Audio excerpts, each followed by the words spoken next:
Au cœur du Périgord, des jardins classés dominent la vallée de la Dordogne.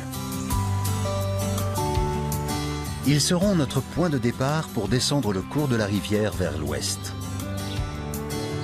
Nous suivrons d'anciennes routes commerciales jusqu'à des hauts lieux du Moyen-Âge et même de l'âge de pierre. Nous découvrirons la gastronomie locale, la culture de la vigne à flanc de coteaux et en plaine, la récolte du raisin et les grandes processions festives. Puis, juste avant sa jonction avec la Garonne, nous quitterons la Dordogne en surfant sur sa longue vague.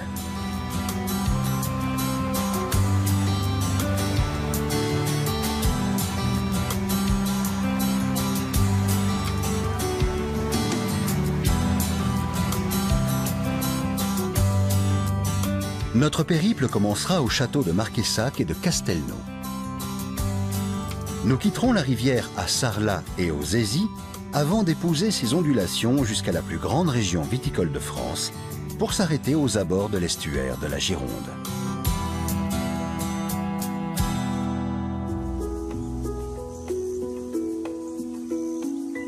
De Castelnau jusqu'à Limeuil, le cours d'eau serpente paisiblement entre les vallées. La Dordogne a toujours été l'artère vitale du Périgord. Autrefois, villes et châteaux vivaient du commerce fluvial.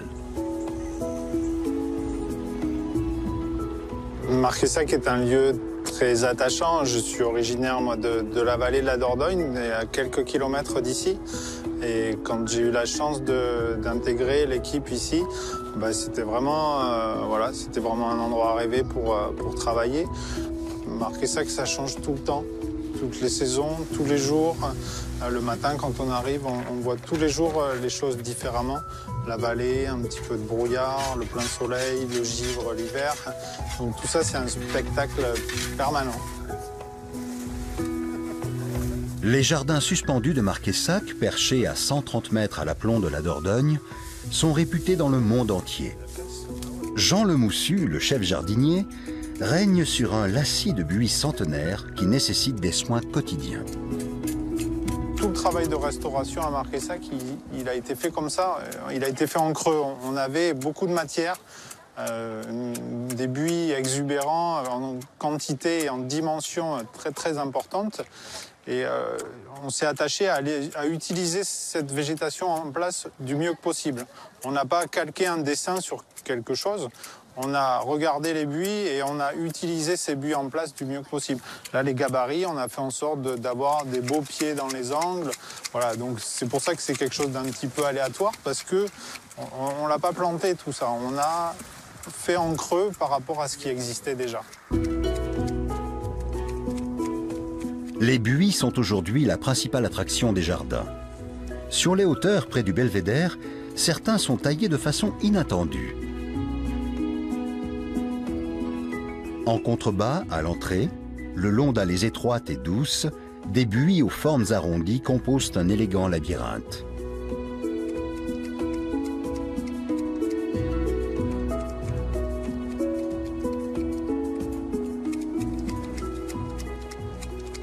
Ce sont des plantes, c'est vivant, donc forcément, oui, on y porte une attention toute particulière. C'est pas comme un monument, comme un château. On construit et puis c'est là. Une plante, il faut la choyer en permanence, il faut prendre soin. Voilà, donc on fait pas n'importe quoi, n'importe quel moment dans l'année, justement pour le respect aussi de ces plantes-là. Donc oui, à partir du moment où on travaille sur du vivant, on est obligé d'avoir une attention particulière. Oui. C'est une passion, c'est un peu une passion de sculpteur, puisque tous les buis, et nous en avons 150 000 dans le parc, ont été sculptés, sont taillés à la main, comme par nos jardiniers, et c'est une œuvre de sculpteur. Kléber Rossillon a acquis ses jardins il y a plus de 20 ans. Il avait une vision. Créer une sorte d'œuvre d'art totale à partir des buis et des différentes essences d'arbres. Jean Lemoussu cherche à instaurer un équilibre subtil entre sculpture et nature. Les paons qui vivent dans le parc sont devenus une attraction à part entière. Ah non, ouais, quand je suis venue la dernière fois, il y avait la côte à gare. Quand j'étais enfant, je venais ici, je n'étais pas le propriétaire, et je venais ici dans le parc en me cachant pour découvrir ce grand parc et ses grandes allées. Et ensuite, je suis venu plus tard, quand j'avais une amoureuse, je lui montrais le parc en cachette. Lorsque l'on contemple la vallée de la Dordogne depuis le plateau et le belvédère de Marquessac, le château de Castelnau se trouve juste en face. Il est dans la famille de Kléber-Rossillon depuis des générations. Bâti au XIIe siècle, il est fortifié au XIIIe siècle pour le protéger des assauts ennemis. Sa silhouette imposante se dresse au-dessus du village médiéval de Castelnau.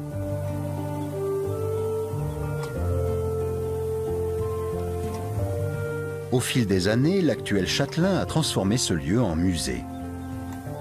Le rôle essentiel du château dans l'histoire de la Dordogne au Moyen-Âge y est expliqué.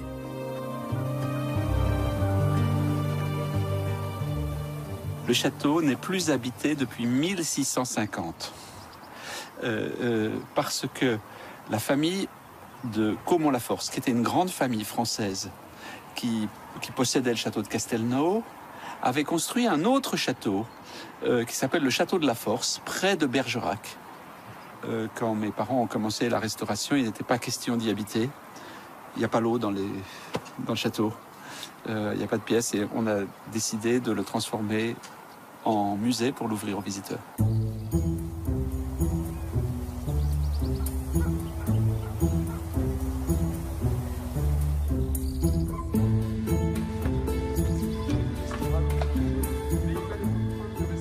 Depuis que je suis tout petit, j'ai suivi les travaux de restauration de Castelnau et puis ensuite je les ai pris à ma charge.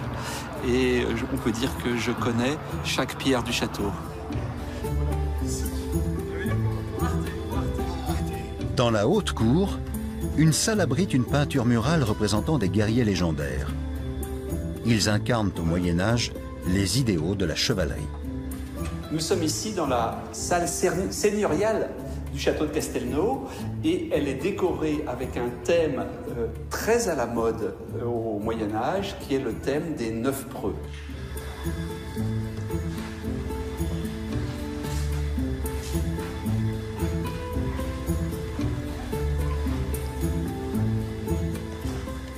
Ces 9 preux, ce sont 9 chevaliers autour de nous, qui sont les plus grands chevaliers de l'histoire.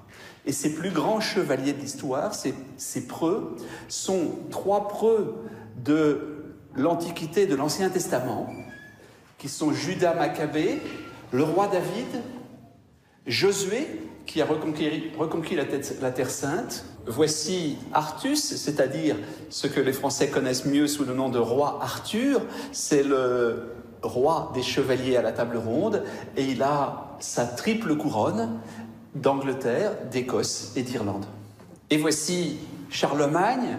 Charlemagne est l'ancêtre des empereurs, et c'est aussi l'ancêtre des rois de France, et c'est pour ça qu'on le représente avec les lys des rois de France.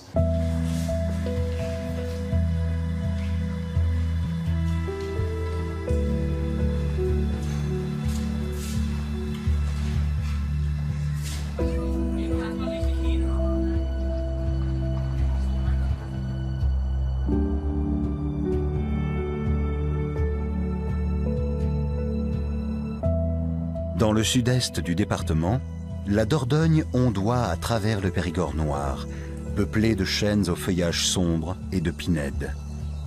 Sa porte d'entrée est Rocamadour. Au nord de Castelnau, Sarlat est la capitale du Périgord noir. Une cité marchande médiévale située à seulement une dizaine de kilomètres de la rivière.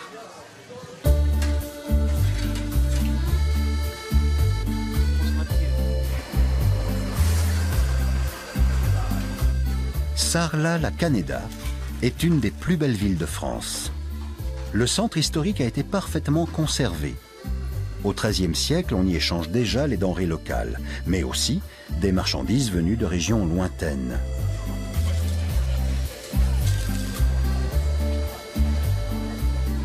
Sarlat devient ensuite une cité épiscopale. Le commerce prospère de plus belle et la ville s'enrichit considérablement. Les marchands de l'époque font construire de grandes maisons aux toits pointus, caractéristiques de l'architecture de la ville.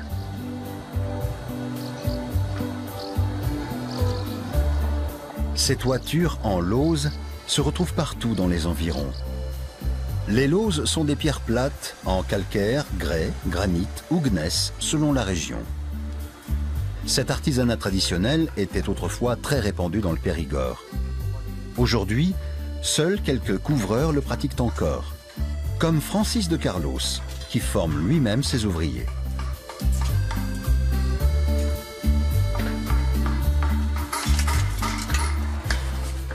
Alors ça avance un peu? Ouais, vous y faites, ça va? La pierre est sèche? Ouais, ok. Bon, on va vous donner un coup de main alors. Hein. On va pouvoir en tailler quelques-unes aussi. Alors, il s'agit de faire une toiture, donc ça doit être étanche, c'est la première des choses. Ensuite, bien sûr, il faut que ce soit solide. Et si l'on peut, il faudrait que ce soit esthétique aussi, bien sûr. Donc, à l'aide de ces pierres très plates qui ont été récupérées dans des carrières, on va ajuster toutes ces pierres et essayer, en se servant de cordeaux de base pour la planitude de la toiture, à faire un travail cohérent.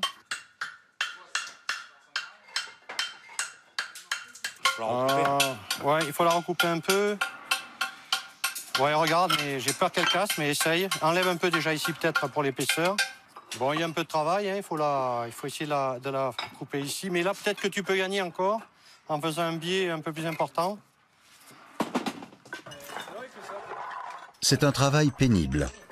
Les pierres sont retaillées une par une, puis positionnées de manière à ce qu'elles se recouvrent. Les hommes travaillent à grande hauteur, même par vent fort ou en cas d'intempérie. S'ils ne sont pas attentifs, le toit entier risque de s'effondrer. Et comme les lauzes sont plus lourdes que des tuiles classiques, la pente du toit doit être assez forte pour supporter leur poids. Mais c'est une activité florissante, car la région est riche. De nombreux bâtiments sont restaurés et leurs toitures rénovées.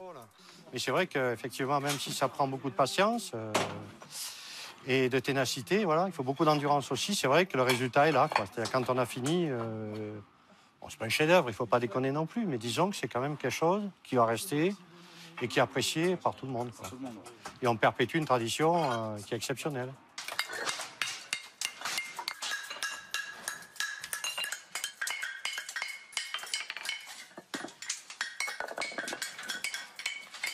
Très important de respecter le patrimoine existant parce qu'il y a beaucoup de gens qui ont déjà fait ça grâce à leur foi ou je ne sais pas quelle raison exactement, mais qui ont fait tous ces travaux gigantesques. Donc nous, on est obligés, croyants, pas croyants, de respecter ce travail et si on peut le perpétuer, ben, ça nous plaît beaucoup, quoi, en fait.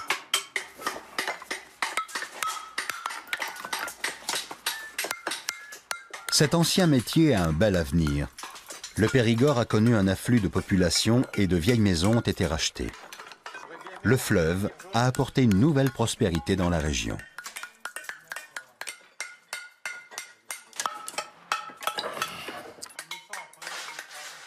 Les lausiers estiment ensemble la durée du chantier. 300 combien de mètres carrés? 320? 380, on a remonté un peu.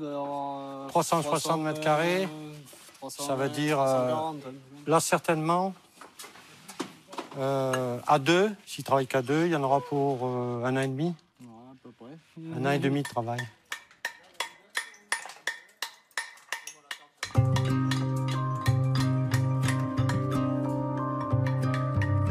À vol d'oiseau en direction des Aisies, on survole les forêts vallonnées qui séparent la Dordogne de sa petite sœur, la Vézère. Sa vallée est aussi appelée la vallée de l'homme. Elle a connu son âge d'or il y a 10 000, 20 000 ans. D'où la présence d'un musée national de préhistoire, dont le directeur est Jean-Jacques Clayet-Merle. La vallée de la Vézère est effectivement un endroit où différentes conditions, notamment de conservation, ont été rassemblées. Par ailleurs, disons que au plus fort de l'ère glaciaire, à la fin de la période des chasseurs-cueilleurs, il y a plusieurs pulsations climatiques relativement froides, voire même très froides. Et malgré tout, on sait que cet espace bénéficiait d'un climat qui était à peu près supportable. Donc toutes les populations animales de l'Europe, des grandes plaines, venaient se réfugier au moment où il faisait trop froid dans cet espace, et bien évidemment, les chasseurs les accompagnaient, ce qui explique, vous voyez, la présence systématique et relativement pérenne de l'occupation par l'homme paléolithique.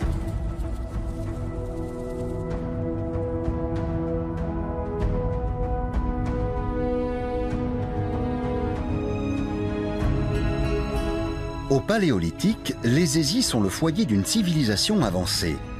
Les hommes s'installent dans des abris à même la falaise. Ce sont encore des chasseurs-cueilleurs, mais les conditions de vie favorables les poussent à se sédentariser. Les célèbres grottes de Lascaux et de Font-de-Gaume se trouvent également dans la vallée de l'Homme, comme ces cavernes, ici, aux Hésies. Je pense que quand on a la chance d'avoir accès à des œuvres originales, même de façon un peu contingentée, l'émotion est évidemment incomparable. Parce qu'il y a le décor, il y a l'odeur, il y a la température, et puis il y a le fait tout simplement de savoir qu'on est face à quelque chose qu'un de nos prédécesseurs, c'est un prédécesseur très proche, parce que vous savez, 20 000 ans, c'est quoi? C'est 1000 générations. C'est-à-dire, c'est vraiment très très proche. Moi, j'ai presque le sentiment de me trouver face à la création d'un très lointain grand-père. C'est assez réel. J'ai le sentiment qu'on est presque dans un lien familial, vous voyez, avec ces éléments. Donc je trouve ça effectivement assez fort.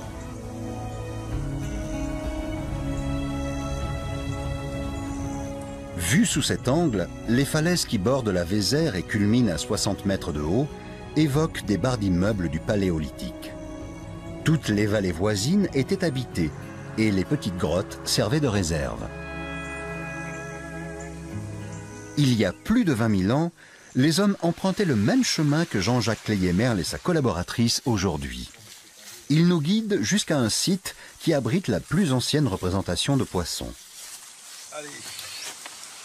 Nous sommes là face au décor, au dernier décor, à l'ultime phase de décoration de cet abri, qui a beau être tout petit, très modeste, il a quand même connu peut-être 10 000 ans de traitement, de discours, de décor pariétal. Qu'est-ce qu'on a? On a un poisson qui associe à la fois des détails anatomiques très fins et en même temps des détails graphiques importants mais qui n'ont rien à voir avec l'anatomie et qui vont donc renforcer le côté symbolique certainement de cet animal. Ça, c'est une main positive, c'est-à-dire c'est des doigts qui sont trempés dans la couleur et qui sont appliqués. Bon, ce type de truc est indatable chez nous parce que c'est fait au manganèse. Mais partout où on a pu les dater, elles sont datées du Gravétien vers 25-26 000, notamment dans le Lot ou dans les Pyrénées. En fait, on est face à une figure très complexe, très symbolique de ce poisson, même si le rapport avec la nature, il est assez évident qu'on est face à quelque chose qui est très réaliste.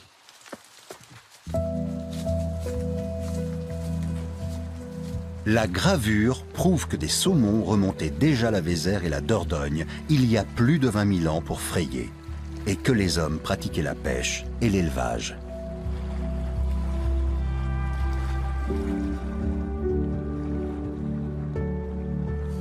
Cresse, un village de pêcheurs. Il est situé sur la rive gauche de la Dordogne, à une trentaine de kilomètres de l'abri du Poisson. Frédéric Delmarès est pêcheur.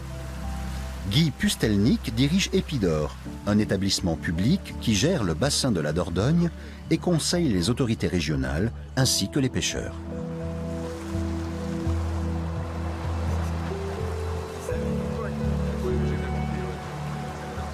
Mais là, tu vas jamais au-dessus de la Linde, t'as pas le droit d'y aller? Au-dessus de la Linde, c'est Chéton. Juste au-dessus du pont? Ils sont partis à l'aube pour relever les pièges à silure, un poisson-chat qui peut mesurer plus de 2 mètres.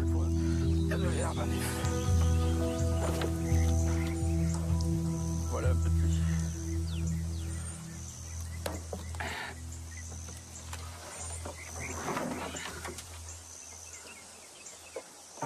Les silures ont été introduits par les pêcheurs à la ligne au départ, parce qu'ils étaient à la recherche de captures importantes, parce que c'est un poisson trophée qui devient très gros et ça intéresse bien les pêcheurs à la ligne. Puis c'est une espèce qui s'est beaucoup plu ici, parce que les eaux lui conviennent, la température lui permet de se reproduire, il trouve de la nourriture en quantité. Et donc on a vu cette population se développer énormément. Donc finalement, ils mangent à peu près de tout et franchement, ça nous posait souci.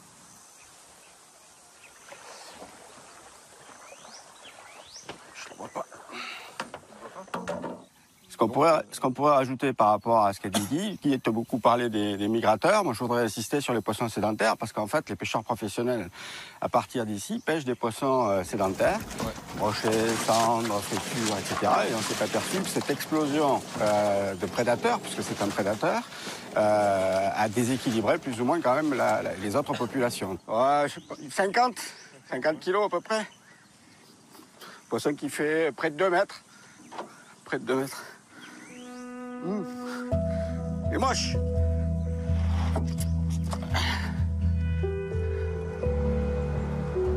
Le lit de la Dordogne s'élargit. La rivière s'étale. Il n'y a plus ni falaise ni colline pour entraver son cours. Nous sommes pour la première fois plus près de l'Atlantique que de sa source dans les monts d'Or. La rivière est devenue posée.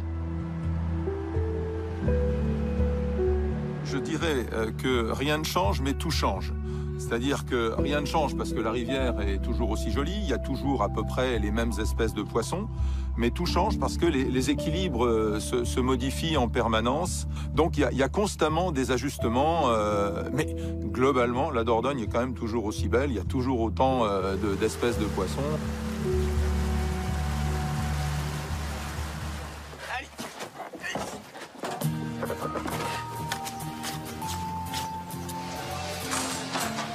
Le silure géant est l'attraction du village.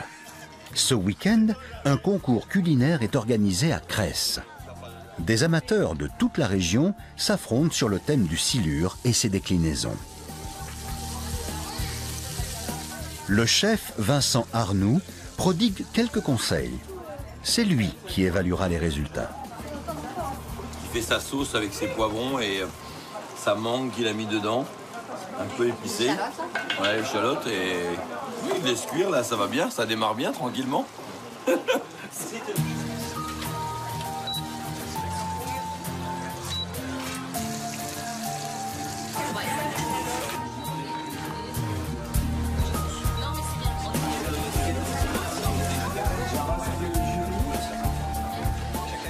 suis en train de préparer mon fond d'assiette avec la courge pour pouvoir garnir de mon risotto et pour pouvoir poser mon tourneau d'eau de poisson dessus.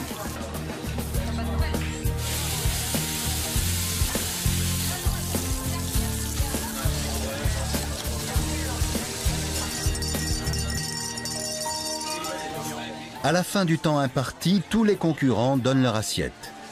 L'équipe gagnante sera désignée après délibération du jury. Une façon de dédiaboliser le silure, le monstre prédateur de la Dordogne.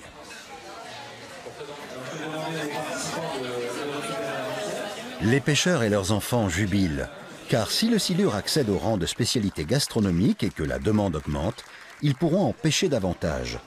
Et les autres poissons de la rivière pourront alors respirer.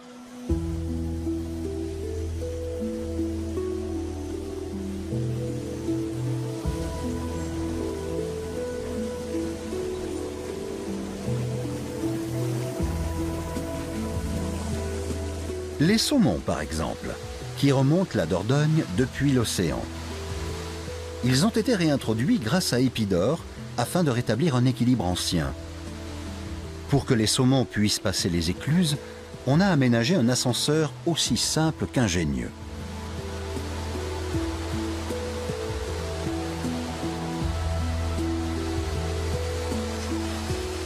Cette porte se ferme automatiquement lorsque des gros saumons en provenance de l'océan ou des juvéniles faisant le chemin inverse sont rassemblés dans ce bassin.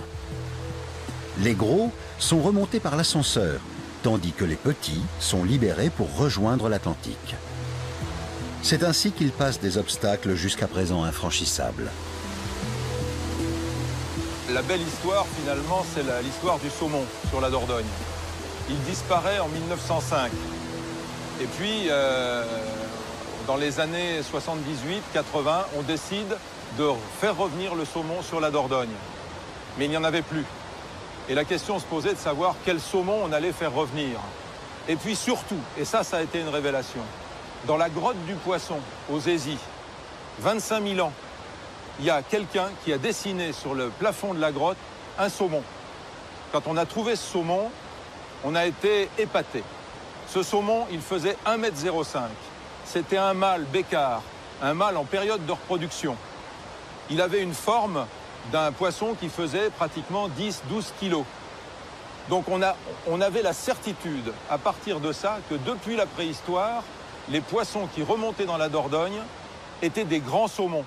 Des saumons qui avaient passé plusieurs hivers en mer. Et donc, on s'est dit, il fallait impérativement qu'on cherche une souche de saumon qui soit capable de passer plusieurs hivers en mer, qui reviennent dans la Dordogne sous forme de grands saumons, qui, eux, auraient suffisamment de poids, d'énergie et j'allais dire d'envie de remonter sur les sources de la Dordogne vers Argentat pour se reproduire.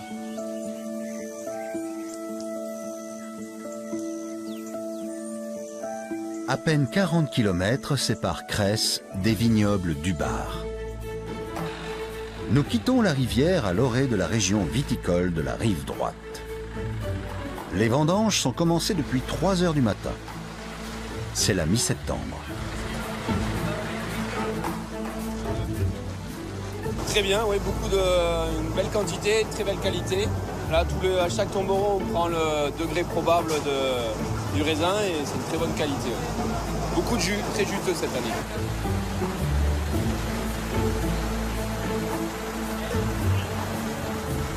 Mercredi matin, on n'est pas reparti vendanger pour laisser passer les dernières pluies. Et on a repris hier et aujourd'hui. Ah. Je pose la question. Il commence? Oui, tu peux commencer. Allez, c'est bon. Là, c'est des raisins rouges, donc c'est un rang travaillé, un rang nervé. C'est des merlots les plus précoces de la propriété. L'idée, c'est de trouver la moyenne de température la plus basse possible. Donc plus on les ramasse frais, plus on va plus vite à cette température. De ce fait, la meilleure plage, c'est de vendanger entre 3 h du matin et 10 h du matin.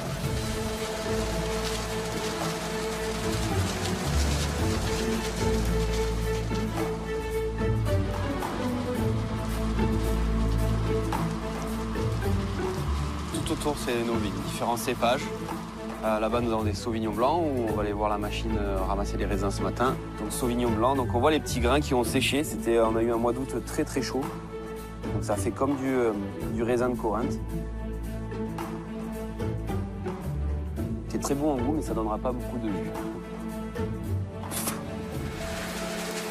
En fin de matinée, la journée de travail est déjà presque terminée.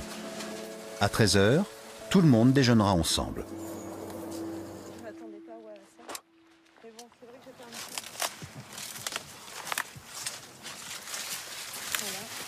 Enlever les grappes qu'on va pas garder pour les vendanges. Cette parcelle va être vendangée dans quelques semaines maintenant.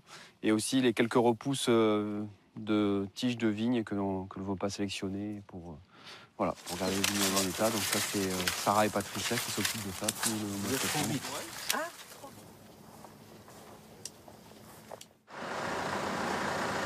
Les grappes cueillies le matin sont transvasées dans un pressoir. Les vendangeurs s'activent pour avoir terminé avant midi.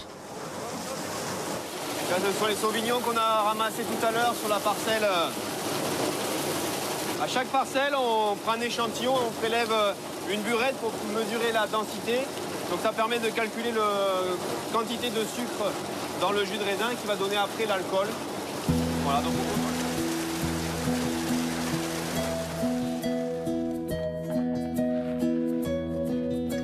Marine Dubar est responsable de la vinification, qui s'effectue dans des cuves en inox. La période des vendanges bat son plein et pour tous, la pression est palpable. On espère que le temps restera au beau fixe. Bien sûr, on a peur tout au long de la saison, même quand les feuilles sont tendres au printemps, elles sont très fragiles, donc le moindre épisode de grêle peut être dévastateur. Mais c'est vrai que juste avant les vendanges, on est tellement proche du but, il faut accepter que c'est la nature, on ne peut rien y faire. C'était un choix, puisque moi je n'ai pas grandi dans une famille de vignerons, ni dans une région viticole. Je viens de Bretagne. C'est un choix parce que je me suis mariée avec un vigneron. Et pour nous, c'est un challenge. Et il faut apprendre, c'est l'esprit paysan, comme on dit. Et voilà, il faut essayer quand même de faire de son mieux jusqu'au bout, même si jusqu'à la dernière minute, tant que le raisin n'est pas rentré, le risque existe.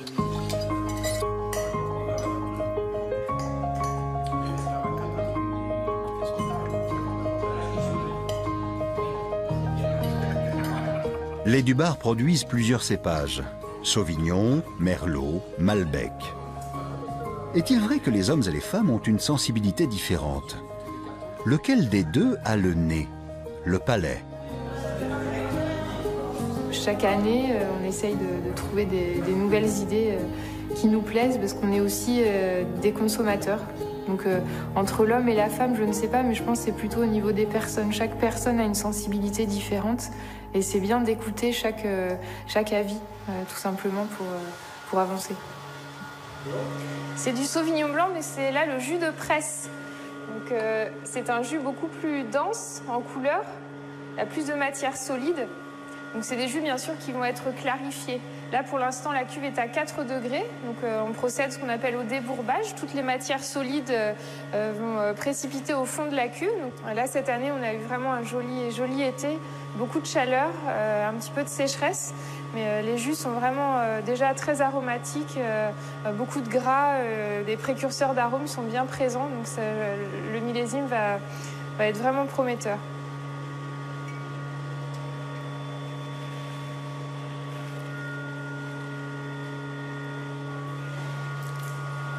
On y va ?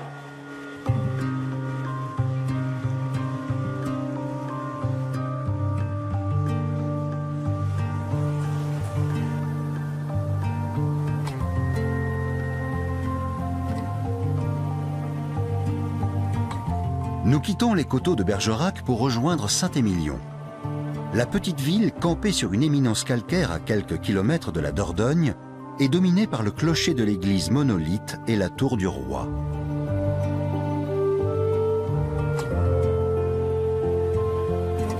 Tous les ans, en septembre, se déroule une cérémonie dont l'origine remonte à la fin du XIIe siècle.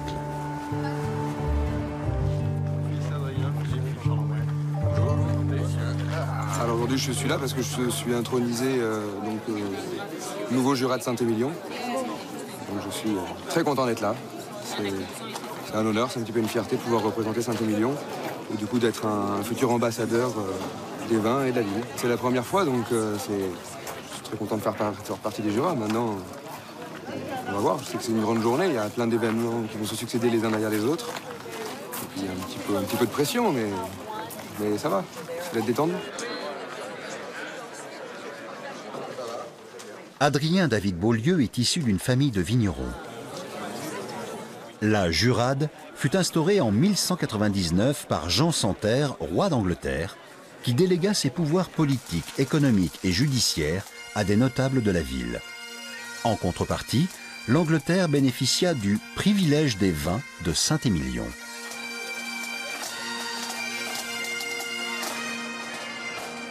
Fidèles à la tradition médiévale, les jurats défilent jusqu'à l'église monolithe pour assister à une messe et demander la bénédiction de Dieu pour eux et pour les récoltes.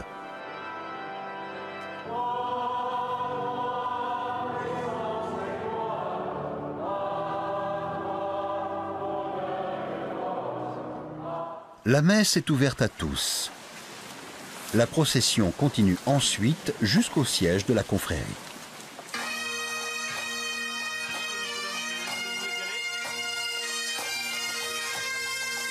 Les cornemuses et les kilts apportent une touche insolite, héritage de la guerre de 100 ans, lorsque Saint-Émilion était sous la souveraineté de l'Angleterre. Cette domination a duré jusqu'au retrait des troupes anglaises. Les combats se déroulaient sur des fronts changeants à l'écart de la ville, qui a ainsi pu être épargnée. Le deuxième chapitre de la chancellerie en Chine à Pékin.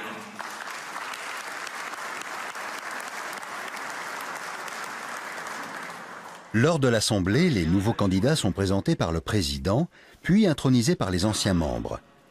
La confrérie est dirigée depuis des années par Hubert de Boire, propriétaire d'un des plus célèbres vignobles de France.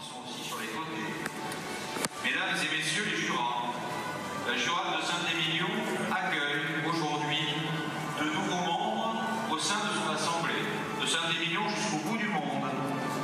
Ils sont désormais à nos côtés. Ils sont devant à droite. La Jurade, c'est une organisation, une confrérie, mais qui est basée sur l'histoire. C'est la seule à Bordeaux qui a des racines historiques, puisque nous sommes nés il y a un peu plus de 8 siècles, en 1199, à l'époque où l'Aquitaine était anglaise. Donc les couleurs que je porte aujourd'hui, c'est les couleurs de l'Angleterre. L'hermine, le rouge et le blanc sont les couleurs d'Angleterre. C'est le témoignage de cette histoire. Donc c'est un organisme qui sert de promotion aujourd'hui au vin de Saint-Émilion, mais qui s'inscrit dans l'histoire de notre patrimoine, dans l'histoire de Saint-Émilion. Notre famille, on est une famille très ancienne à Saint-Émilion, hein, à Coutette. Avec mes cousins, nous on est la 14e génération. Donc ça fait longtemps que nous sommes là, donc c'est un petit peu un honneur pour nous de faire partie des représentants de Saint-Émilion. Ça s'est très bien passé, c'était assez impressionnant. Fier, oui, bien sûr, mais c'est surtout, c'est plus un honneur qu'une fierté. Mais oui, je suis très content de faire partie des jurats de Saint-Émilion. Et du coup maintenant, on va devoir se comporter en tant qu'ambassadeur des vins de Saint-Émilion, répandre un petit peu, entre guillemets, la bonne parole, et puis parler un petit peu de tout ce qui se fait à Saint-Émilion.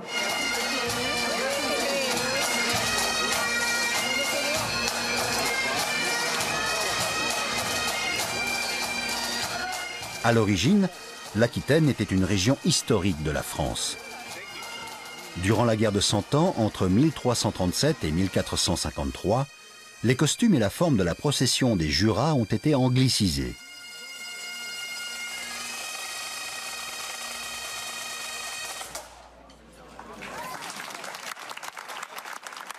À l'issue de la séance, anciens et nouveaux membres se réunissent en haut de la Tour du Roi, vestige des fortifications de la ville, et sont présentés aux habitants de Saint-Émilion.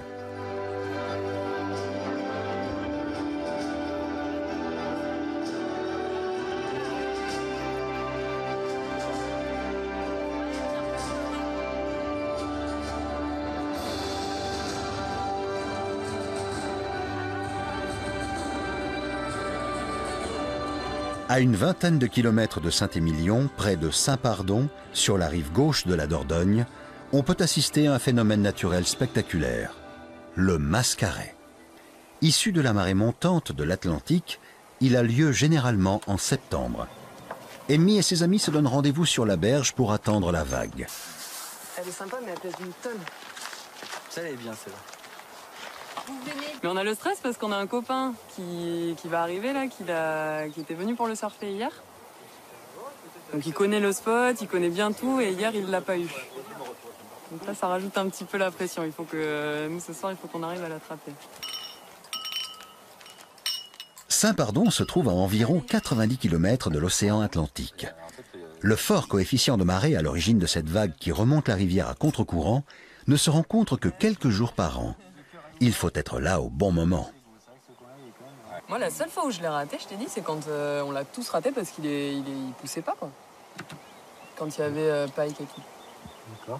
C'est la seule fois où je l'ai raté, moi, à chaque fois je l'ai eu. Je vais la chercher pile au milieu et beaucoup plus loin, parce qu'en fait, chaque année, au début, on commence au platane, à l'entrée des platanes. Et si tu veux, une fois que tu l'as eu au platane, d'un coup après, tu vas essayer de l'avoir 50 mètres un peu plus en amont. Ah, mais c'est la longueur de la vague. Quand vous surfez une vague à l'océan, maximum, vous restez. Moi, le maximum que j'ai dû faire, c'est 20 secondes. 30 même.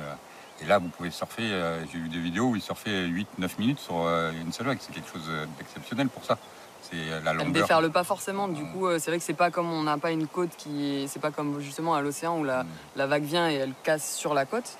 Donc en fait, voilà, une fois que chaque vague passe et il y en a plus, enfin, on passe à la suivante. Mais ici, c'est un long filet d'eau comme ça. Donc la vague remonte ce filet d'eau. Et là, effectivement, sur des zones en fonction d'où on peut la surfer vraiment longtemps. C'est la première qui est la plus belle. Tu peux l'avoir, celle de derrière, alors? Ouais, tu peux. T'en as 3. La trois première qui est la plus belle. Ouais. C'est la première ondulation, c'est la plus grosse, la plus sympa. Et derrière, t'en as une un peu plus petite, mais qui est un petit peu plus creuse. Emmy habite avec sa famille sur la rive opposée de la Dordogne. Après le pique-nique, les surfeurs commencent à se préparer. Le mascaret ne se produit qu'à de très rares endroits sur Terre.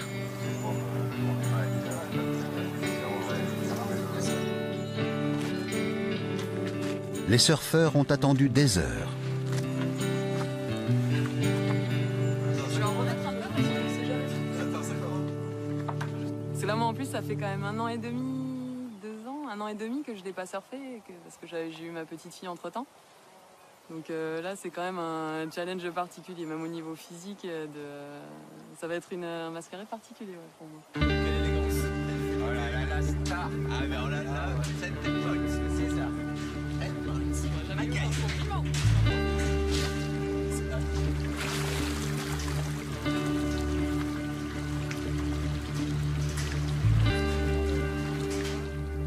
Pas l'heure, mais je pense 15-20 minutes. 15-20 minutes. Alors on va s'arrêter là. On va s'arrêter, on va se poser. Le mascaret arrive enfin. Cette vague de septembre qui, dans le meilleur des cas, les portera sur quelques kilomètres en amont.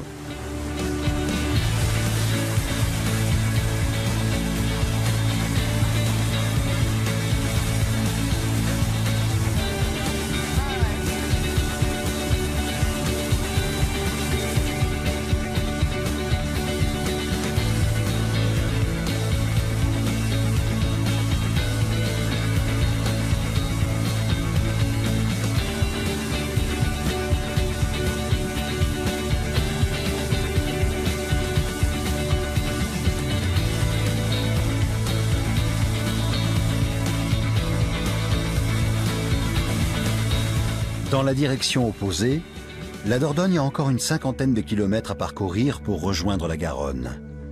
Ensemble, elles forment la Gironde qui rejoint l'Atlantique et constitue le plus grand estuaire d'Europe.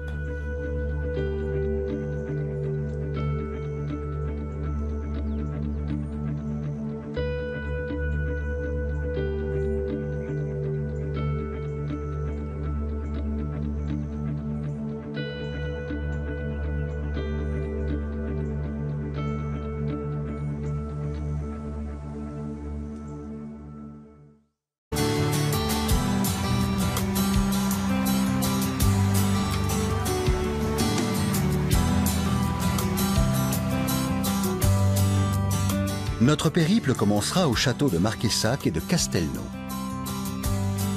Nous quitterons la rivière à Sarlat et aux Aisies avant d'épouser ses ondulations jusqu'à la plus grande région viticole de France pour s'arrêter aux abords de l'estuaire de la Gironde.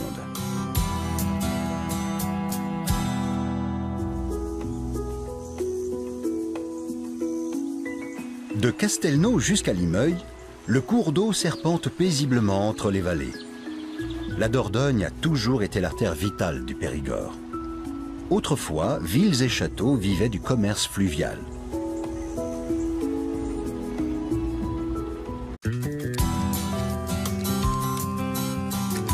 Au cœur du Périgord, des jardins classés dominent la vallée de la Dordogne. Ils seront notre point de départ pour descendre le cours de la rivière vers l'ouest. Nous suivrons d'anciennes routes commerciales jusqu'à des hauts lieux du Moyen-Âge et même de l'âge de pierre. Nous découvrirons la gastronomie locale, la culture de la vigne à flanc de coteau et en plaine, la récolte du raisin et les grandes processions festives. Puis, juste avant sa jonction avec la Garonne, nous quitterons la Dordogne en surfant sur sa longue vague. Marquessac est un lieu très attachant. Je suis originaire moi, de la vallée de la Dordogne, à quelques kilomètres d'ici. Et quand j'ai eu la chance d'intégrer l'équipe ici, c'était vraiment, c'était vraiment un endroit à rêver pour travailler. Marquez ça que ça change tout le temps, toutes les saisons, tous les jours. Le matin, quand on arrive, on voit tous les jours les choses différemment. La vallée, un petit peu de brouillard, le plein soleil, le givre l'hiver. Donc tout ça, c'est un spectacle permanent. Les jardins suspendus de Marquessac, perchés à 130 mètres à l'aplomb de la Dordogne, sont réputés dans le monde entier. Jean Le Moussu, le chef jardinier, règne sur un lacis de buis centenaires qui nécessitent des soins quotidiens. Tout le travail de restauration. En contrebas, à l'entrée, le long d'allées étroites et douces, des buis aux formes arrondies composent un élégant labyrinthe.